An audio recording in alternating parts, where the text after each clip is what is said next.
ज्ञानी जन ना तो मरे हुए का शोक करते हैं और न ही जीवित लोगों का। हे कुंती पुत्र, दुनियावी पदार्थों के संबंध गर्मी सर्दी और सुख दुख देने वाले हैं। ये अवस्थाएं आती जाती रहती हैं, अस्थायी हैं, इनको बिना विचलित हुए सहन करो। स्वागत है आप सभी साथ संगत जी का हमारे यूट्यूब चैनल भक्ति मार्ग RSSP पर। साथ संगत जी, आज का विषय हम गीता से उद्धरण हैं, कुछ गीता भगवद गीता के, उसी से संबंधित हम आपको इस वीडियो में चर्चा की जाएगी। जैसा कि ऊपर हमने भी बोला कि भगवान प्रभु अर्जुन को कैसे उपदेश कर रहे हैं कि इनको बिना विचलित हुए सहन करो, जितने भी पदार्थ हैं। हे भारत, हर एक की देह में निवास करने वाली उस आत्मा का कभी वध नहीं किया जा सकता है। इसीलिए तुम्हें किसी भी प्राणी के लिए शोक नहीं करना चाहिए, क्योंकि मनुष्य के वास्तविक स्वरूप को जीते जी या मौत के बाद कोई हानि नहीं पहुंचाई जा सकती। इसीलिए किसी के साथ क्या होता है इसकी चिंता करना व्यर्थ है। सुख दुख, लाभ हानि, विजय पराजय की अवस्थाओं को समान मानते हुए युद्ध के लिए अपने आप को तैयार करो। वेद 3 गुणों की व्याख्या करते हैं। हे अर्जुन, सुख दुख लाभ हानि आदि से रहित होकर शुद्ध आचरण पर सदा अटल रहकर लाभ प्राप्ति और उसकी सुरक्षा की चिंता से रहित होकर आत्मा स्वरूप में स्थिर होकर तुम इन गुणों से ऊपर उठ जाओ। तुम्हारा अधिकार केवल कर्म है, इसके फल पर कभी नहीं। इसीलिए न तो किसी कर्म का फल देखना तुम्हारा उद्देश्य होना चाहिए और न ही तुम्हें निष्क्रिय होना चाहिए। हे धनंजय, मोहन का त्याग करके सफलता और असफलता को समान मानते हुए योग में स्थिर होकर कर्म करो। मोहन का मतलब मोह। यह समभाव अर्थात संतुलन ही योग कहा जाता है। हे धनंजय, कामना से किए जाने वाले कर्म के बजाय विवेक से किया गया योग बेहतर है। अतः तुम शुद्ध विवेक का आश्रय लो, शुद्ध विवेक से जुड़ जाओ। जो फल प्राप्ति के लिए कर्म करते हैं उनकी अवस्था दयनीय है। अच्छे बुरे दोनों प्रकार के कर्मों को हर कोई यही छोड़ जाता है।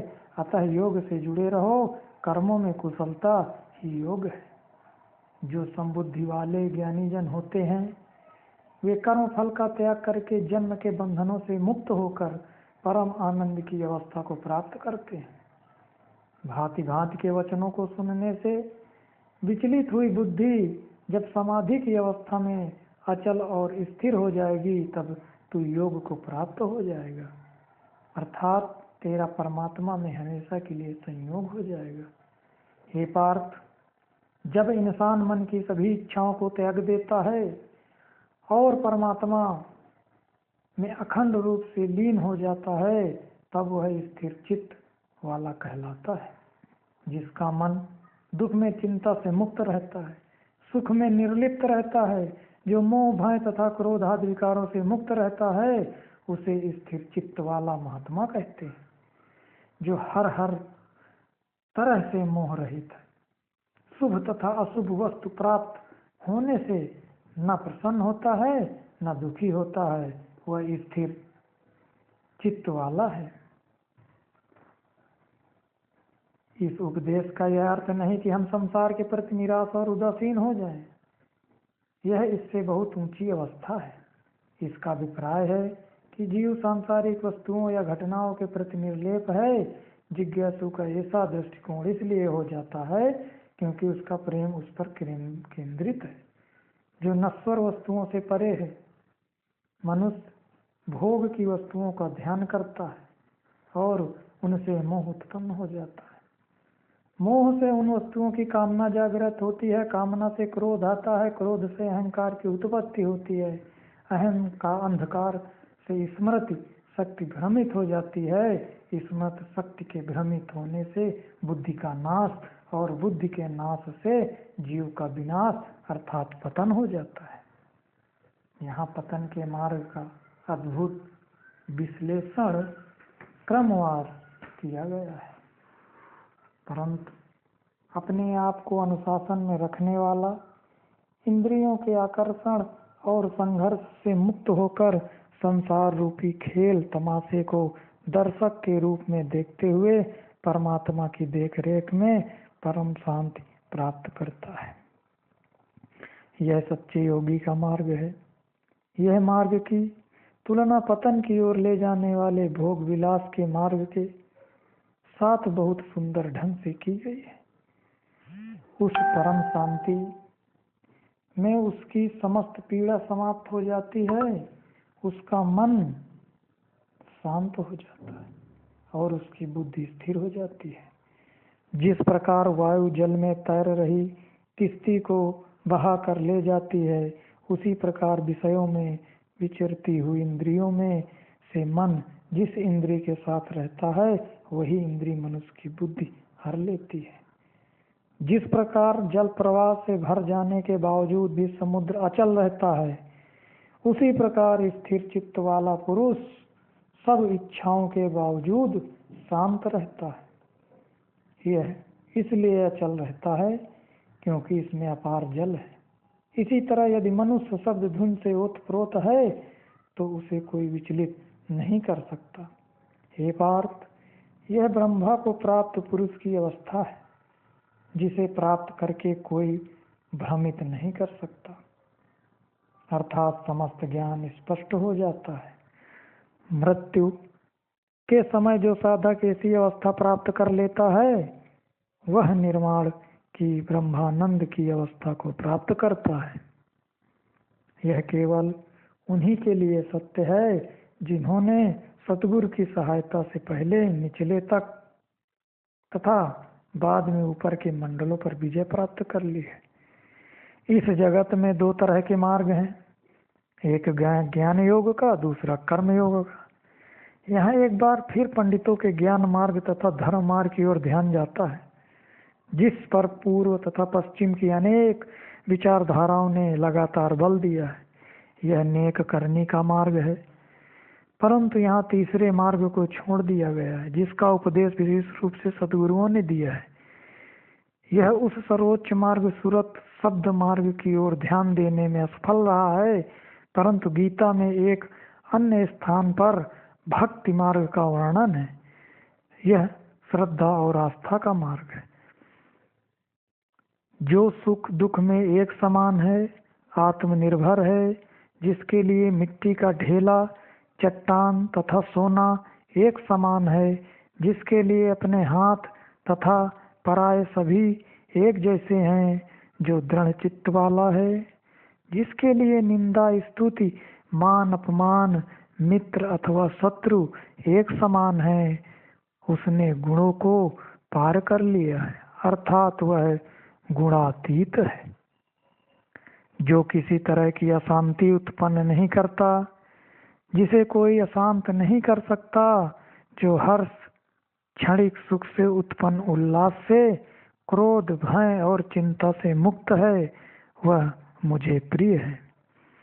जो किसी वस्तु पर निर्भर नहीं, जो पवित्र और कर्मशील है, जो अच्छे या बुरे की चिंता नहीं करता और जो कभी दुखी नहीं होता, जिसे केवल अपने लिए ही समस्त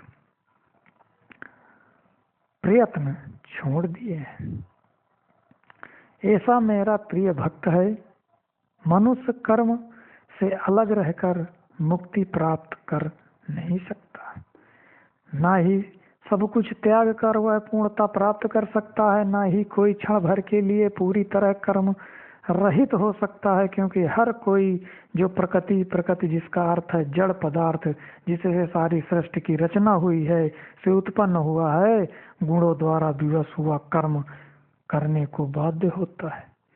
हे अर्जुन, जो मन द्वारा भोग इंद्रियों को प्रभावहीन करके इंद्रियों पर विजय प्राप्त करता है, वह कर्मयोगी वही श्रेष्ठ है। रजोगुण काम और क्रोध को उत्पन्न करने वाला है। अब यहाँ तीनों गुणों की व्याख्या कर रहे हैं कि रजोगुण काम और क्रोध को उत्पन्न करने वाला है। यह भोगों से तृप्त न होने वाला और महापापी है। इसे धरती पर अपना दुश्मन जानो। जिस तरह आग धुएं से ढकी रहती है, जिस तरह धूल से दर्पण और झिल्ली से भ्रूण ढका रहता है, इसी तरह सकल जगत इस रजोगुण से उत्पन्न होने वाली वासना से ढका हुआ है। हे अर्जुन, कभी न शांत होने वाली काम रूपी अग्नि ज्ञानी पुरुषों की स्थायी शत्रु है। इस लाइन को दोबारा सुनिए, यही सबसे बड़ी बाधा है हमारे इस संत मत मार्ग में।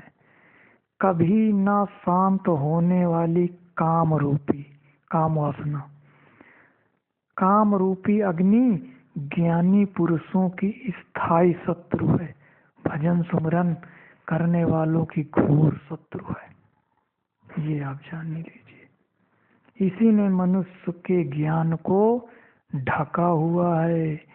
जहाँ नाम है वहाँ काम नहीं, और जहाँ काम है वहाँ नाम नहीं। एक दूसरे के दुश्मन है आपसे परस्पर।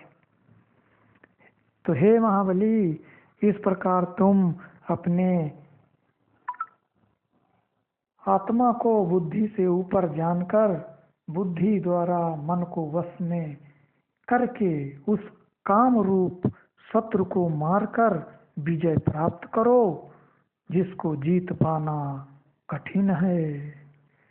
मैंने विवस्वान यानी सूर्य को इस अमर योग का रहस्य बताया। सूर्य ने मनु प्राचीन काल के ऋषि को इसका उपदेश दिया। मनु ने यह रहस्य इक्ष्वाकु को बताया। इस प्रकार यह उपदेश आगे दिया गया और राज ऋषियों को इसका ज्ञान प्राप्त हुआ है। हे परम तप, उसके बाद यह योग काल के महान चक्र द्वारा विश्व में लुप्त हो गया। आज भी ऐसा ही है। एक परम सतगुरु के अलावा ऐसे योग का ज्ञान किसे है जो आध्यात्मिक प्राप्ति के शिखर तक ले जाए। इसी प्राचीन योग का उपदेश मैंने आज तुम्हें दिया है, क्योंकि हे अर्जुन, तुम मेरे भक्त और मित्र हो। यह अत्यंत गूढ़ रहस्य है। हालांकि यह अति गूढ़ रहस्य भी संतों के असली योग के लिए मात्र एक अच्छी तैयारी है। हे भारत, जब जब धर्म की हानि होती है और अधर्म की वृद्धि होती है, तब मैं स्वयं अवतार लेता हूँ, साधुओं की सुरक्षा के लिए, पापियों के नाश के लिए। धर्म को फिर से स्थापित करने के लिए मैं युग युग में जन्म लेता हूँ। अपने उद्देश्य के विषय में श्री कृष्ण द्वारा स्वयं कहे गए शब्दों पर ध्यान दें। इन शब्दों पर कोई प्रश्न चिन्ह नहीं लगा सकता। श्री कृष्ण कहते हैं कि वे केवल धर्म की स्थापना के लिए ही नहीं, बल्कि पापियों के नाश के लिए भी आते हैं। लेकिन सद्गुरु पापियों का उद्धार करते हैं, उनका नाश कभी नहीं करते। यदि जिज्ञासु पूरी सावधानी से इस बात पर ध्यान नहीं देता, तो वह गीता के इस उद्धरण की वास्तविक महत्ता नहीं समझ पाएगा।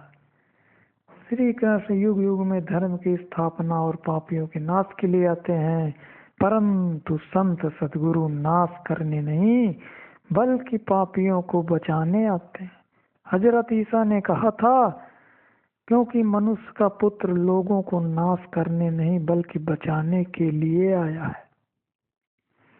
संत उदास, भूखी और थकी मांदी आत्माओं को चुनते हैं और दिव्य धुन की सहायता से उन्हें सांसारिक बंधनों से मुक्त करके अपने असली घर वापस ले जाते हैं। इसीलिए पूर्ण सतगुरुओं और संसार में पुनः संतुलन स्थापित करने वाले अवतारों में यही सारभूत अंतर है। साथ संगत जी, वीडियो पसंद आया हो तो लाइक करें, शेयर करें, सब्सक्राइब करें। राधा स्वामी।